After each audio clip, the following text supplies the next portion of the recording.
Welcome to the Unitarian Church of Lincoln on this Sunday morning. My name is the Reverend Oscar Sinclair. Each week since the beginning of the coronavirus pandemic in March of 2020, our congregation has gathered together at least twice. On Thursday night, when we tend to our community and each other directly on Zoom, and on this service, on Sunday morning broadcast on YouTube.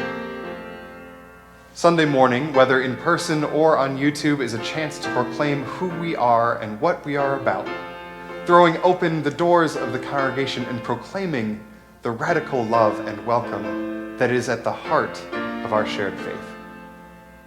The Unitarian Church of Lincoln, we say, aspires to be a loving community, uniting reason with spiritual exploration to transform ourselves and the world. And right now, this fall, in this year when so much is uncertain, we know that transformation is necessary. This is the place. This is the time. Who will we be? How will we be? In a time of anxiety and pandemic and fear, what are we called to be as a community? This is, as Reverend Susan Frederick Gray puts it, no time for a casual faith. And this right here, right now, is where we practice. And as Susan Frederick Gray puts it, this is no time to go it alone. And so this, right here, right now, is where we practice together. So take a moment as we begin. Be present right here, right now. Let go of what you've carried here. Set aside what will come later. Just be right here, together. There is work to be done. Let's be about it.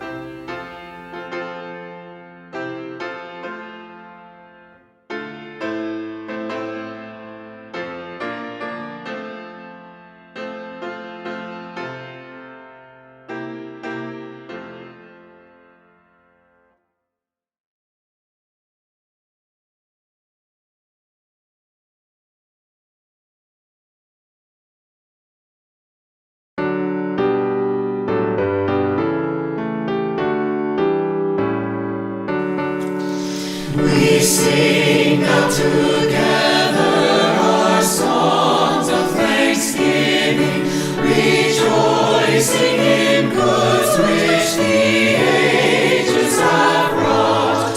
For life that enfolds us and helps and heals and holds us and leads beyond the goals which our forebears once sought. We sing of the freedoms which martyrs and heroes have won by their labor, their sorrow, their pain. The oppressed befriending, our ampler hopes defending, their death becomes a triumph, they died not in vain. We sing of the prophets, the teachers, the dreamers, designers, creators, and workers and seers, our own lives expanding, our gratitude commanding. Their deeds have made immortal their days and their years. We sing of community now in the making, in every far continent, region, and land, with those of all races, all times and names and places. We pledge ourselves in covenant firmly to stand.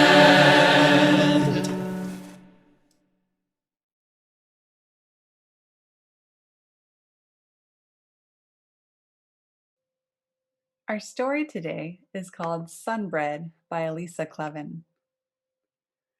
The wind, it whooshed. The snow, it whirled. The rain streamed down. It sloshed and swirled and washed the colors from the world. Bare trees shook like chilly bones. Children grumbled in their homes. Birds and beasts all wished the sun would show its golden face again. A baker missed the sun so much, she took some flour from her hutch, some butter, sugar, eggs, and yeast. She said, I'll bake a sunny feast, because the real sun likes to hide. I'll make my own small sun inside. She kneaded bread dough, rich and gold, glossy, springy, smooth to hold.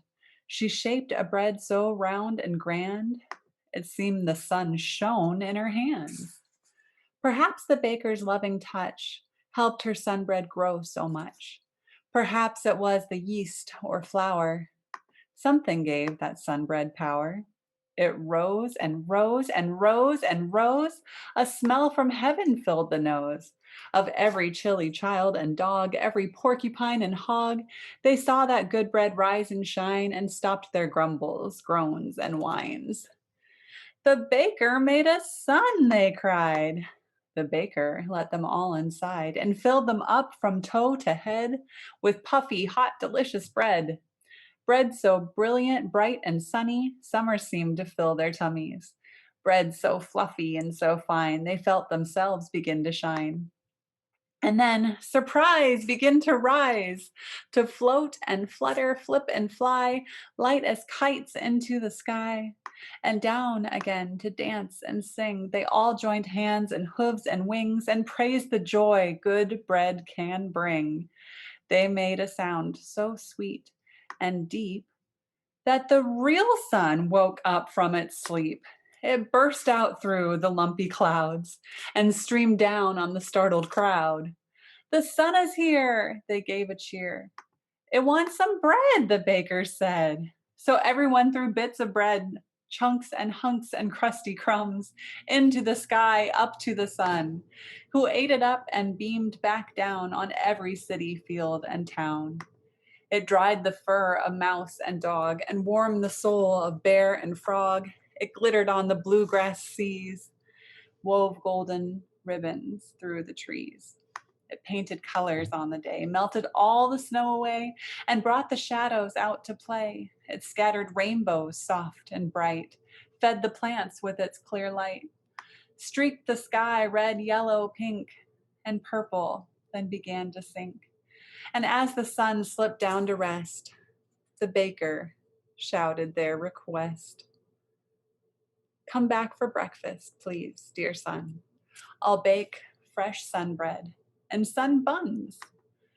The baker baked the whole night long, and then, hooray, a crack of dawn, the sun was back to spread its light, like honey on each yummy bite, and dance around the world and sing of all the joy good bread can bring.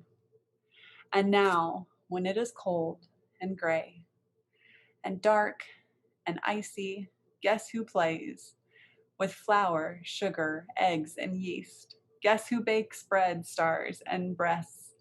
Bread, birds, and flowers, boats and towers, tons of buttery small suns, which shine until the real one comes.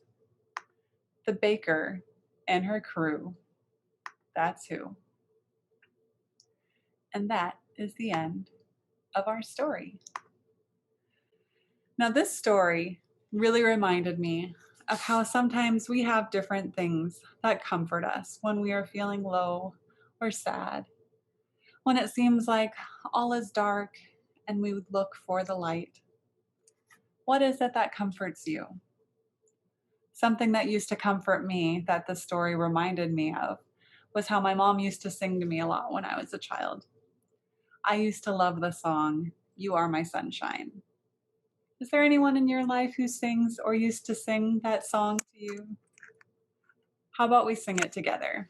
2 times through, just the first verse. You ready? You are my sunshine, my only sunshine. You make me happy when skies are gray. You'll never know, dear, how much I love you. Please don't take my sunshine away. Ready? Again? You are my sunshine, my only sunshine. You make me happy when skies are gray. You'll never know, dear, how much I love you. Please don't take my sunshine away. I know that hugs are also something that can bring us comfort. And this year we may not be getting hugs from some of the people that we usually spend time with. So let's give ourselves a hug. Are you ready? Wrap your arms around and be thankful for all that you have this year, including being grateful for all that you are. I'm glad that you're here. For our next activity, you'll need a piece of paper and a writing utensil. Please go grab these items, and I'll see you again here in a moment. All right, so this is a completely different worship experience this morning. Yeah! Are you going to help out, Ailish?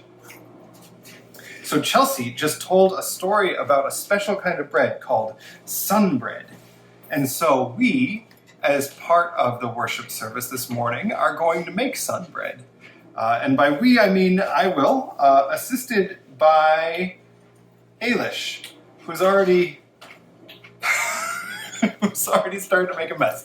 This will be a fun experiment. We'll see how much of this ends up in the final thing and how much gets cut.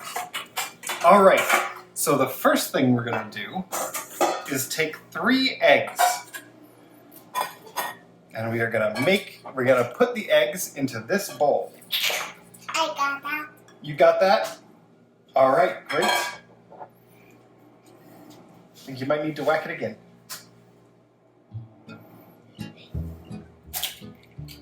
Good job.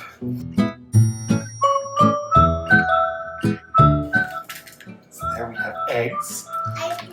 And now we're gonna can you put the sugar into the eggs? And I'm gonna stir it. You're gonna stir it? Now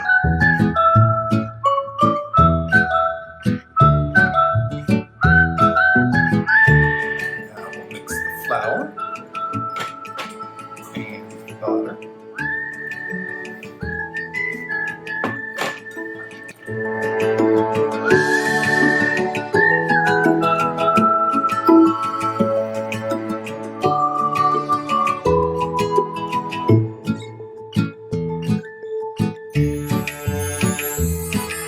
So we're gonna start again. Nope, the camera's on because we are gonna mix up this flour and butter and these eggs. Mix, mix, mix.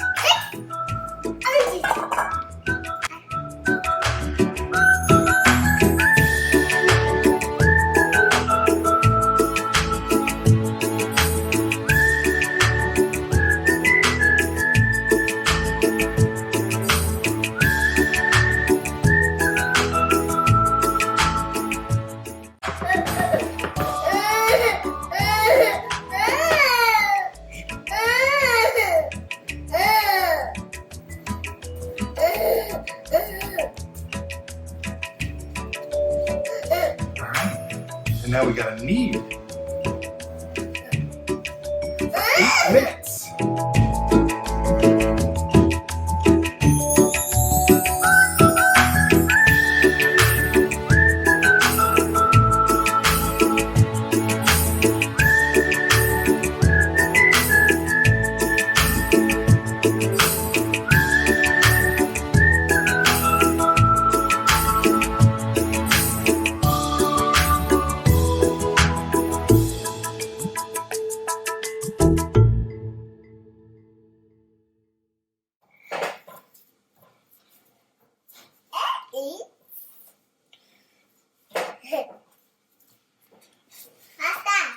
That's an apron. Chelsea get that too? Chelsea did not give this to me. But I'm doing this project with Chelsea. Do you miss Chelsea? Miss Chelsea. Yeah. Where do we see Chelsea? Right there. Right there? Is that the TV we watched on Sunday morning?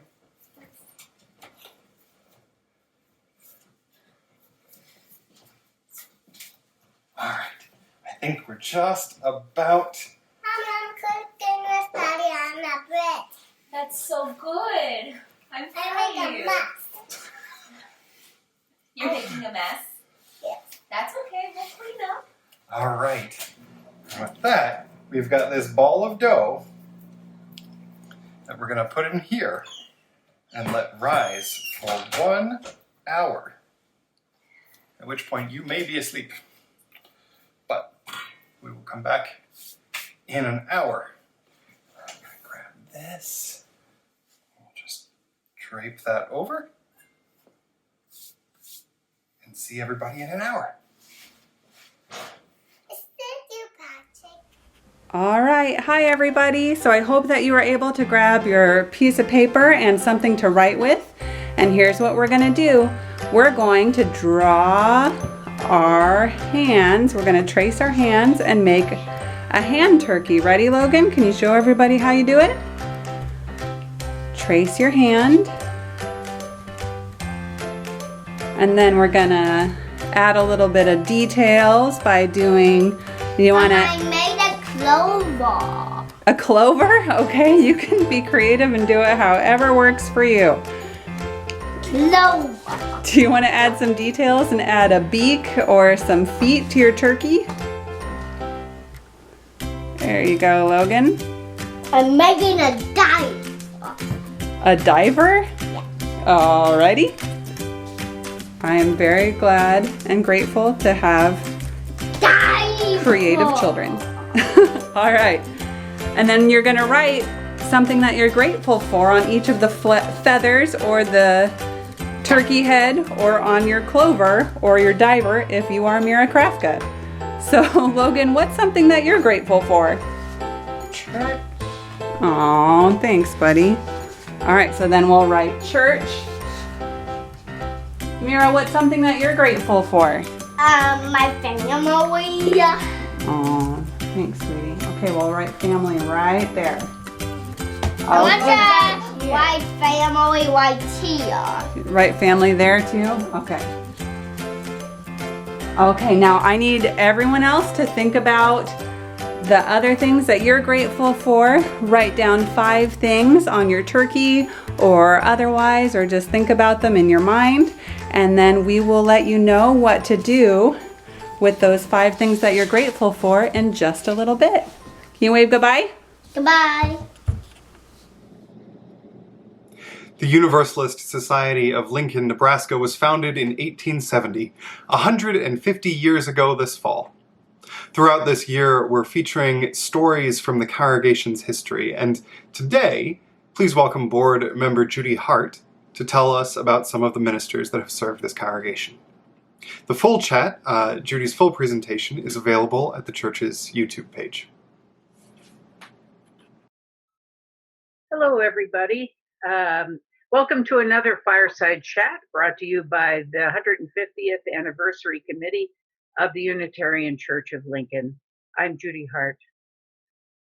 In his Founders Day sermon from August 31st, 2003, Reverend Fritz Hudson refers to a quote from his colleague Leslie Westbrook. Here's the quote. Part of any meaningful relationship with another person is having a sense of shared history. We must remember the past before we can project the future.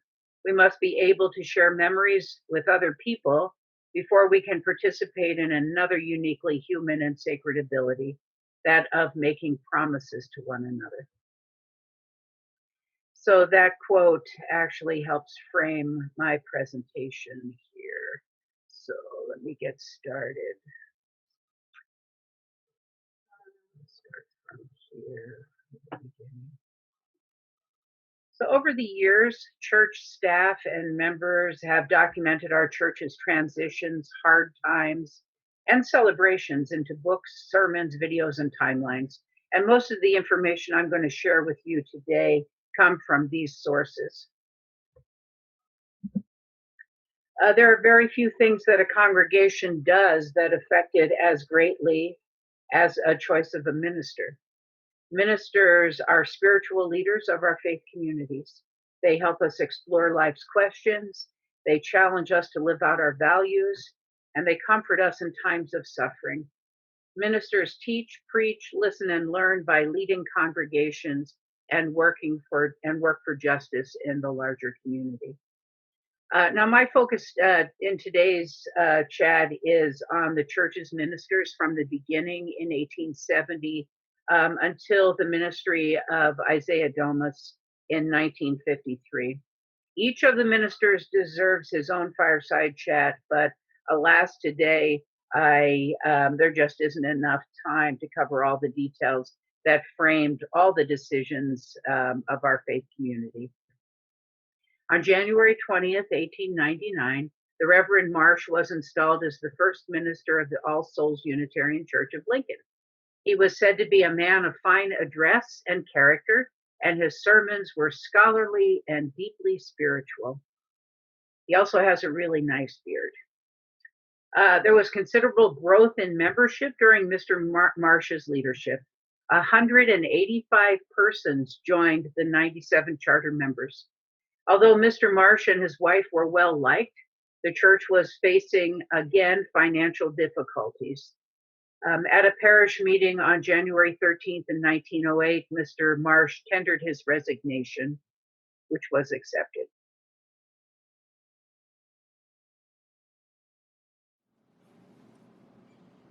Thanks, Judy. Each week, we come together to share our lives with each other. That's part of what we do as a church. We share what's going well for us, what's been hard, and what we need to be happy and thriving. And so as this next song plays, feel free to share your name or the name of a person you're holding in either joy or sorrow this week. And if you're moved to do so, share some of the grateful things you wrote on your turkey feathers earlier. What are you grateful for this year? What wondrous love is this, O my soul, O my soul? What wondrous love is this, O my soul? What wondrous love is this that brings my heart such bliss and takes away the pain of my soul, and takes away the pain of my soul. When I was sinking down, sinking down, sinking down, when I was sinking down, sinking down, when I was sinking down, beneath my sorrow's ground, friends to me gathered round, oh my soul, friends to me gathered round, oh my soul. To love and to all friends I will sing, I will sing. To love and to all friends I will sing. To love and to all friends, all pain and sorrow meant, with thanks unto the end I will sing, I will sing. With thanks unto the end I will sing. What wondrous love is this, O my soul, O my soul? What wondrous love is this, O my soul?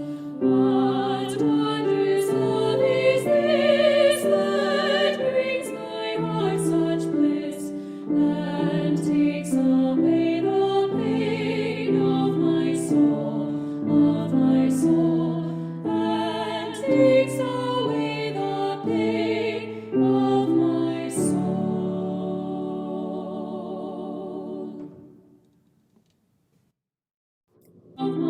This poem is called America by Richard Blanco. He prefaces the poem by saying, "My Cuban family never got Thanksgiving. It was one of those traditions without translation. For Cubans, pork isn't the other white meat, it is the only white meat. This poem originates from one of my earliest memories of the clash between the two cultures that shaped me. Although Tia Miriam boasted she discovered at least half a dozen uses for peanut butter, topping for guava shells and syrup, butter substitute for Cuban toast, hair conditioner and relaxer, Mama never knew what to make of the monthly 5-pound jars handed out by the immigration department until my friend Jeff mentioned jelly. There was always pork, though, for every birthday and wedding, whole ones on Christmas and New Year's Eves, even on Thanksgiving Day. Pork. Fried, broiled, or crispy skin roasted, as well as cauldrons of black beans, fried plantain chips, and yuca con mojito. These items required a special visit to Antonio's Mercado on the corner of 8th Street, where men and galleberas stood in Senate blaming Kennedy for everything. Ese hijo de puta. The bile of Cuban coffee and cigar residue, filling the creases of their wrinkled lips, clinging to one another's lies of lost wealth, ashamed and empty as hollow trees. By 7, I had grown suspicious we were still here. Overheard conversations about returning had grown wistful and less frequent. I spoke English. My parents didn't. We didn't live in a 2-story house with a maid or a wood panel station wagon, nor vacation camping in Colorado. None of the girls had hair of gold. None of my brothers or cousins were named Greg, Peter, or Marcia. We were not the Brady Bunch. None of the black and white characters on Donna Reed or on Dick Van Dyke's show were named Guadalupe, Lazaro, or Mercedes. Patty Duke's family wasn't like us either. They didn't have pork on Thanksgiving. They ate turkey with cranberry sauce. They didn't have yuca. They had yams, like the dittos of pilgrims I colored in class. A week before Thanksgiving, I explained to my abuelita about the Indians and the Mayflower, how Lincoln set the slaves free. I explained to my parents about the Purple Mountain's majesty, 1 if by land, 2 if by sea.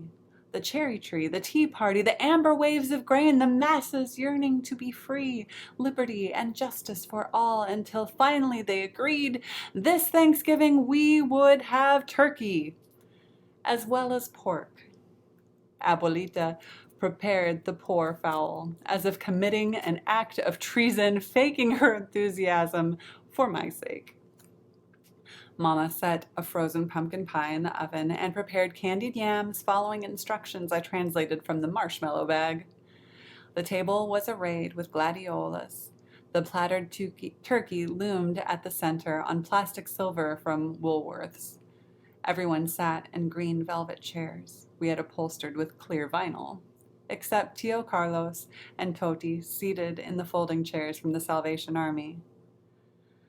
I uttered a bilingual blessing, and the turkey was passed around like a game of Russian roulette. Dry, Tio Berto complained, and proceeded to drown the lean slices with pork fat drippings and cranberry jelly. Esa mierda roja, he called it. Faces fell when Mama presented her okra pie. Pumpkin was a home remedy for ulcers, not a dessert.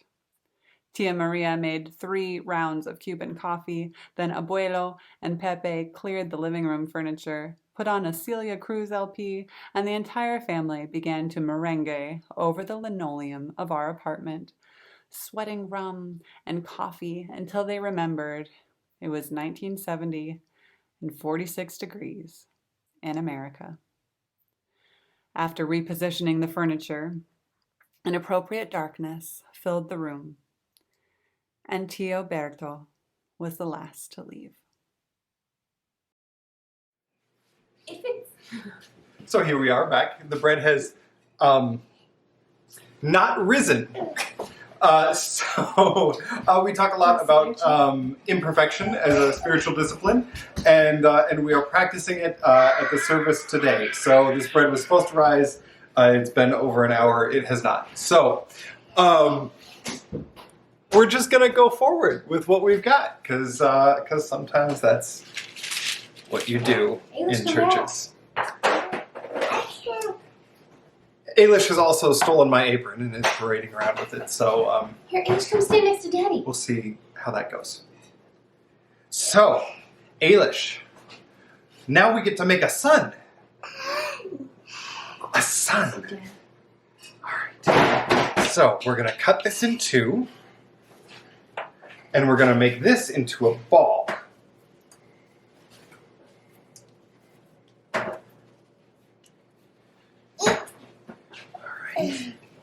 So, we make that into a ball.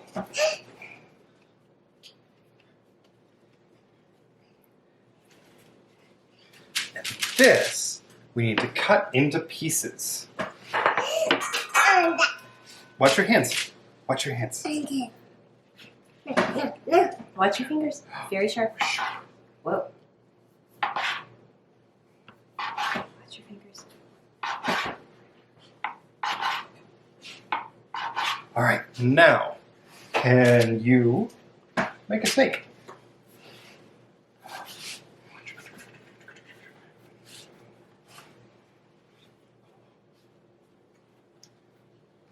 This is too much dough. Both cameras are recording? Both cameras are recording. Excellent. This camera is not recording. Well, that's unfortunate. So in case I didn't actually record earlier, we are now forming the dough into a sun. And unfortunately, the dough didn't actually rise. So we are going to embrace imperfection, which is a thing that we know we do in churches as in life. Ailish is helping make a snake right now, so we can add that to the sun.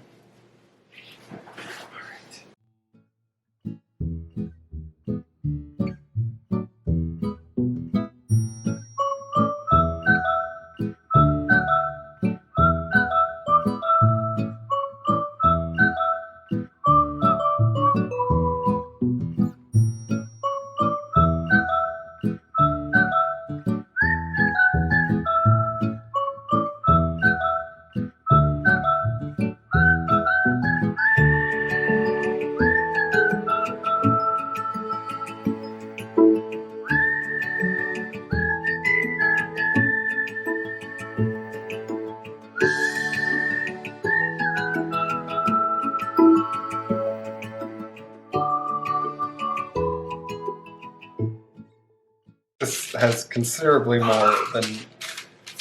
What was that? Table off. It was really bad. Yeah. That was really. I think this is just going to be dense because it hasn't risen at all. But we'll cut a smiley face into it, and I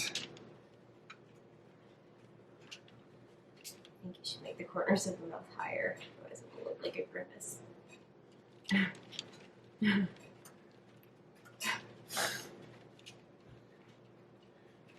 To the viewing public, you're welcome. all right. So we will see what this looks like in 10 minutes or so. The oven is on.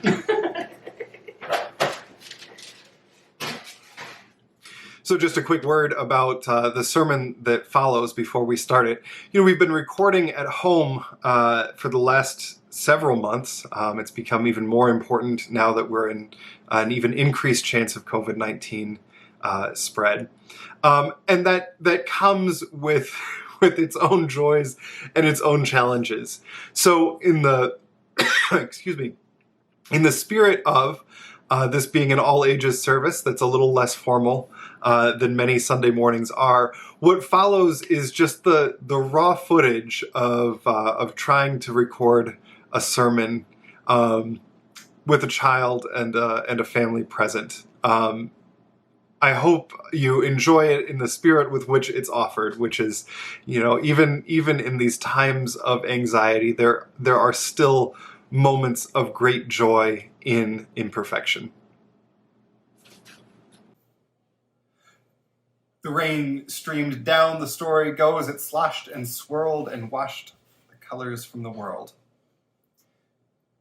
Breaking bread is elemental, it's magical. In that story, what did all the animals feel like they were sharing? Why did they all feel like they were shining? I don't think it was because the bread is particularly magical. I think the magic is in coming together. Because while the sun paints colors on the day, so do we. Hey Google. Hey Google, stop timer. We'll just start that over. We'll just start that over. You got That'll also be good for the gag reel. Yeah. That's going along well. All right.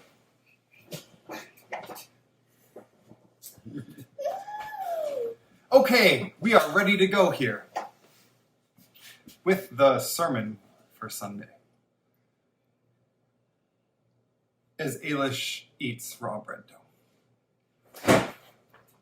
The rain streamed down, the story goes. It slashed and swirled and washed all the colors from the world.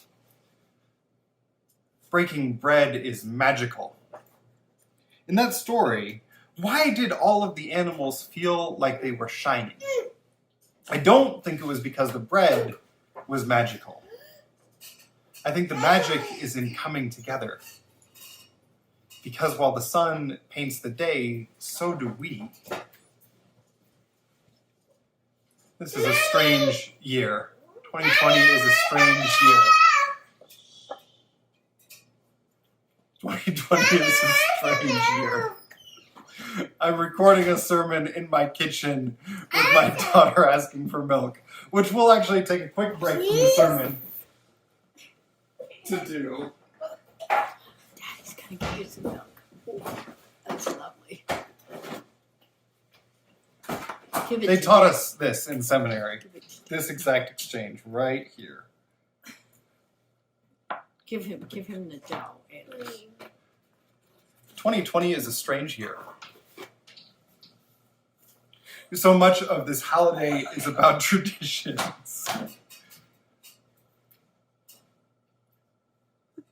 So much of this holiday is about traditions. And this year, many of the traditions are missing. And cut. How are we all doing?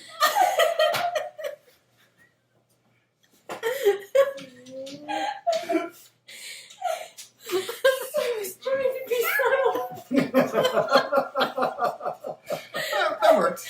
That worked. All right. I don't know if the camera caught it, but I was laughing at you and pardon. All right. Well, the camera's still running, actually. So the camera doesn't stop when I just say cut. Let's take 5 seconds and then. Okay. Okay, that's still not burnt. 2020.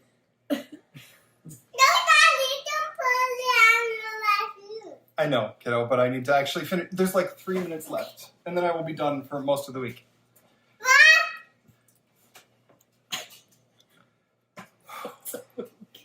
What's it? This is a strange year. I'm sorry.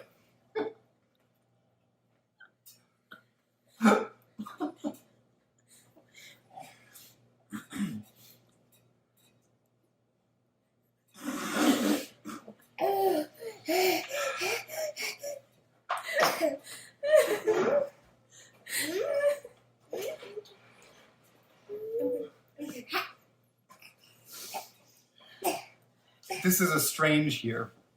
So much of this holiday is about traditions, and this year, many of the traditions that we have done year after year after year are missing. But as Richard Blanco reminds us in the reading this morning, there's no one right way to do Thanksgiving. It can be turkey and cranberry sauce, or Celia Cruz and rum, fried yuca and pork, or sunbread. This is a year where a whole lot of traditions have changed. But the heart of the holiday is still this. At the beginning of winter, as the harvest comes in and the weather turns cold, what is it that you're thankful for? Because just that, saying In the midst of this cold and lonely season, we will name what we love and give thanks for it. That is a countercultural statement. Speaking just for myself, 2 weeks ago, as cases increased here in Lincoln, we pulled Ailish out of daycare. And part of it's been hard, a lot of it's been hard. But it's also meant that I have been able to spend 2 or 3 hours a day with my daughter. Just she and I, uninterrupted in all her 2 3/4 glory. That is precious time. But even though it was caused by this virus, even though it makes me slow to respond to my work emails, it's time that I'm thankful for. No, Princess Tiana. Don't break.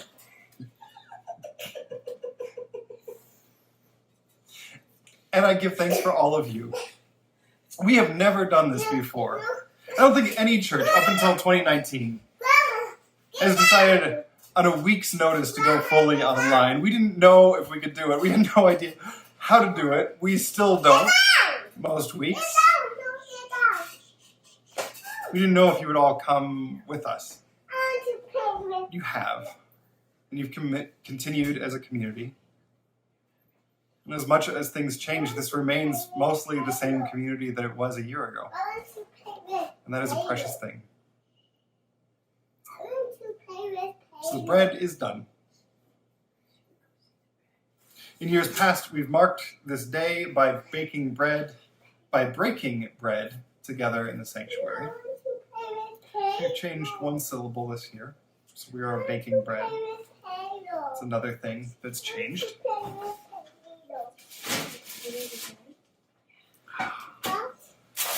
But as we have sunbread, for now, take a moment. Maybe with the people you live with, maybe just with yourself. Take some bread that I will need hot pads for, because it just came out of the oven and I didn't actually rehearse this or think about it apparently.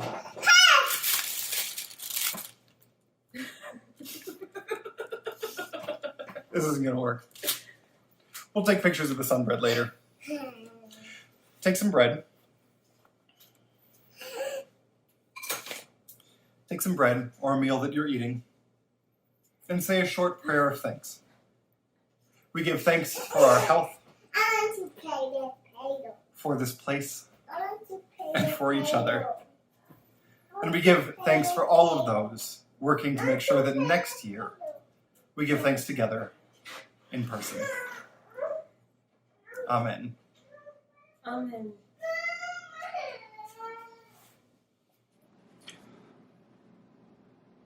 As we move to the end of our time together, 2 quick announcements.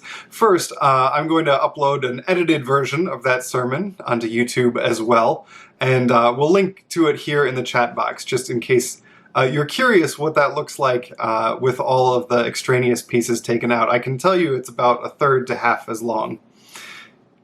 Second, this afternoon, immediately following this service, is our congregation's first town hall leading up to our winter congregational meeting.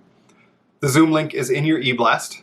Come hear what we are up to as a congregation and ask questions of the board or myself. I hope to see many of you there. We each give and receive from this community in many different ways. Every Sunday we take up an offering to support this congregation and our partners in the world. As this next song plays, there are a few options for giving.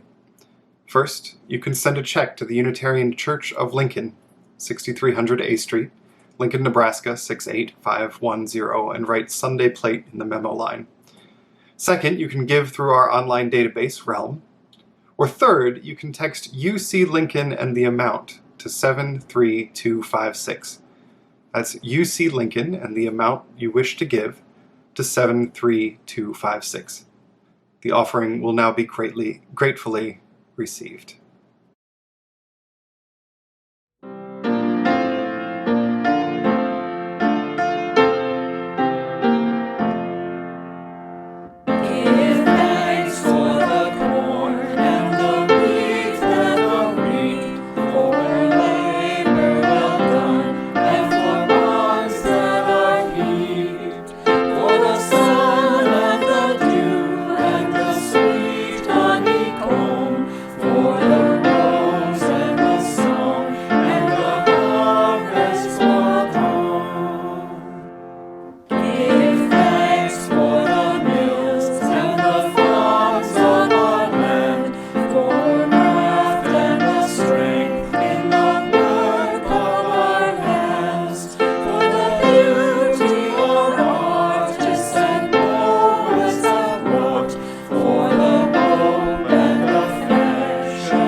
We extinguish this flame, but not the light of truth, the warmth of love, or the fire of commitment. These we carry with us until we are together again. Be at peace, beloveds, and Amen.